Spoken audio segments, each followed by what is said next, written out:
My sister ruined my credit, so I ruined her entire life. It's been a long time since I made my first post, and things have only gotten more chaotic and depressing since I first found out my sister had completely destroyed my credit.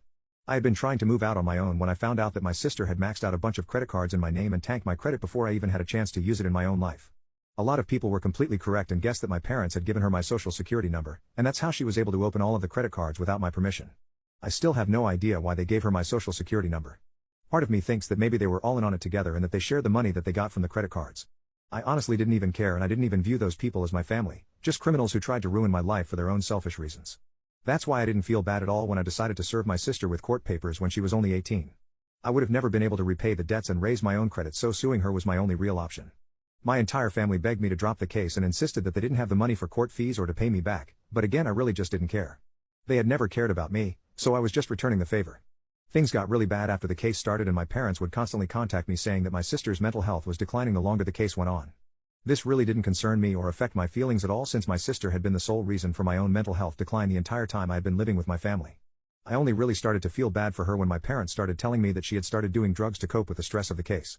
As much as I hated my little sister, I would have never wanted her to be dealing with serious substance abuse issues. My parents said that she had gotten really into taking pills and just spent all of her time conked out on Xanax. My mom called me on the phone one day crying, saying that this was all my fault and that if I never took her to court then she would have never started doing drugs. This honestly was a really upsetting call, and I cried afterward too. Just hearing my mom blame me for my sister's problems made me regret everything that I had done, even if my sister was in the wrong. I thought I couldn't feel any worse until my dad called me a couple weeks later and said that my sister had overdosed and that they were with her in the hospital while she was recovering. They said that they had come home and found her unresponsive on the floor, covered in her own puke. They rushed her to the emergency room just in time to save her life.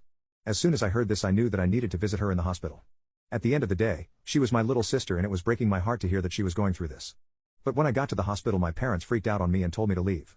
They even went as far as to have hospital security escort me out. Now I'm sitting in my car outside the hospital because, at the end of the day, I just want to be close to my sister while she goes through this.